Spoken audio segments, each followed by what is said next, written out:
MashaAllah, blessing. Very, very blessing. Yeah. Okay, so this we covered. Do not cut any of the hair. Do not do all that we covered, inshallah. Specifically for men, do not cover your head with anything. Do not wear any clothes that will shape your body, includes undergarments, umbrellas. Now, people have these questions. These are all okay.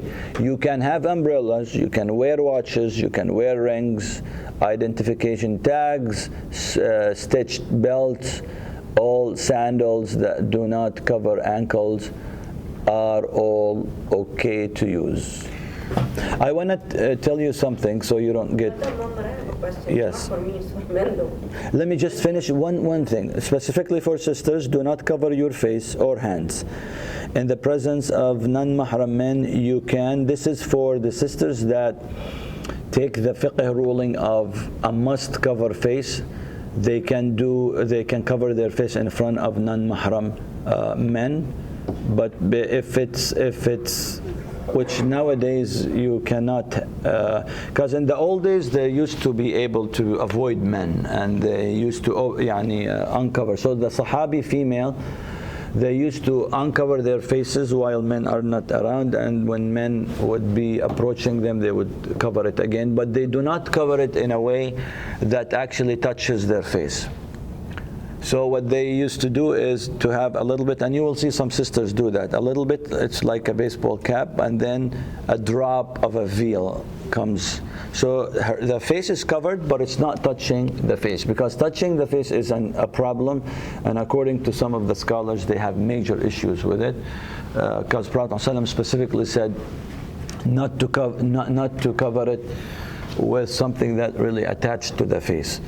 Yes, Bismillah. So, brother, you had a bullet. Go a little bit up. Okay. So you said in the state of Ihram, the men cannot wear any clothing. But I thought they are in the state of Ihram, they are only wearing the Ihram clothing, the two pieces. Yeah, they cannot wear anything else besides the two pieces. Yeah. Mm-hmm.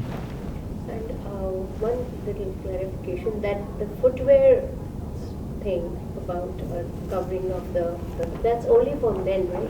That's absolutely for men, yes. Women can wear it. Yes, and I'll cover it inshallah. So you don't have to worry about it. You can wear socks, you can wear, this is only for men. Okay. See, if you look at here, this is what you just need to, this is for you, specifically for women. Okay. You can cover anything you want except face and hands. Please note regarding the one who does any of these forbidden things out of forgetfulness and ignorance, or because he or she is forced to do so, he or she does not have to offer any expiation or kafara. Okay? So you're gonna always have this. You're gonna always forget. It's a human nature. You're scratching your hair and then you feel that some of the hair came off, and then you get crazy, I lost my You didn't, because you did not intend to do so. You did not. This is all about intended acts. Same thing.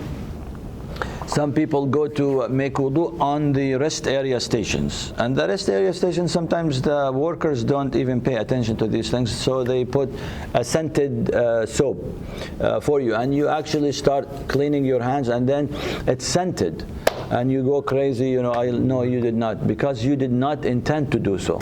Same thing when you get to your hotel, by the way. Everything in your room is going to be scented. Shampoos are scented, everything is scented. So again, have your own unscented while you do. After you finish the Umrah, then you can definitely go back to the regular shampoo and what have you. But again, this is why you need to be knowledgeable. What if you entered your room and you actually used, you are absolutely fine, because it's not intended. This is the key word. So now that you say labbaik Allahumma labbaik, and you start doing the talbiyah throughout your journey on the, inshallah ta'ala, on the train, you continue doing this all the way to Makkah, then you reach Makkah. I want, inshallah ta'ala, speed up a little bit so I can focus more on the rituals while the Umrah is.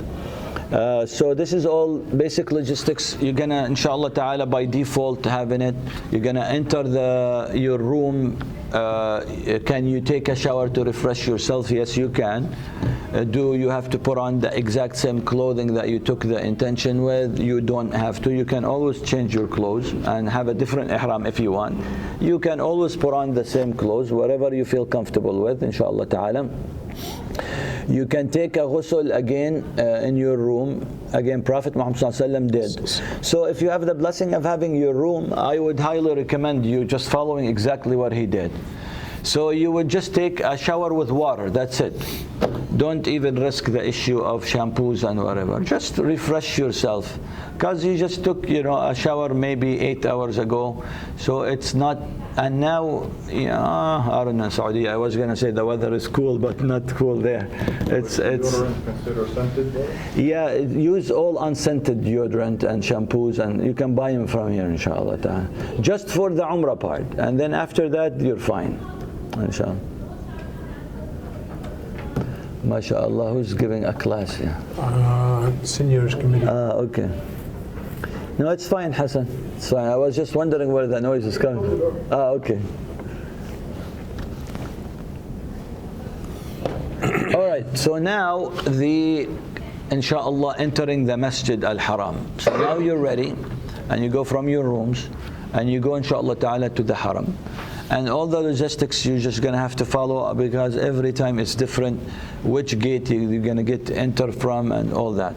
So now as you, inshallah ta'ala, from any gate that you enter, when you enter the gate, Usually the gate that we enter from Malik Abdul Aziz, the way we entered last time. but no more. The one we entered is the Umrah gate. Yes. But it used to be Abdul Aziz long time ago. That was the main one, yes. No, the one in the front of the hotel, what is it called? That's Umrah. The Umrah gate, yes. Okay.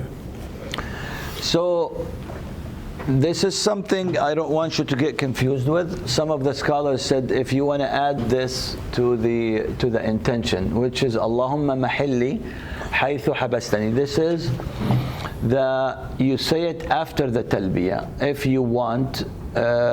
It does not apply a lot to us, but alhamdulillah you can always say it. All this does in case of absolute rare emergencies. I have not experienced this before, but somebody, may Allah forbid, something major happened back in the US and you need to cut off your trip and you need to go back immediately. Remember, it's like in Salah, you just cannot get out of the Umrah. So what do? You say this at the time of Niyyah. If it happens and you need to cut off your Umrah and just leave Mecca, then you don't have to sacrifice any kafara and expiation on that. That's the only thing that this does. Otherwise, if you did not say this, then you can still leave for an emergency and you have to sacrifice an animal. And both scenarios, you're not off the hook. You have and you must go back at your earliest convenience to perform Umrah. Remember, it's exactly like Salah. You entered Salah, Allahu Akbar, and an emergency happened, and you have to cut off the Salah, right? You're just excused to cut off the Salah to attend to your emergency. But you must come back and pray it again, remember? So it's not out. So same thing with Umrah, you must go back and do it again. Now, back to entering the masjid. This is the long version of dua, if you want to say it. And the shorter one is the last part, which is the one that you say here too in the masjid. Allahumma aftah li abwaba rahmatik. That's the shorter version. And this is the longer version. So you enter the masjid now, and you're still doing talbiyah. And for the brothers, inshallah ta'ala, now, Imam Badawi will prepare you before. So for the brothers, I highly recommend that you expose your right shoulder before you enter the masjid. So maybe in the open area before you enter the masjid, you get yourself ready, you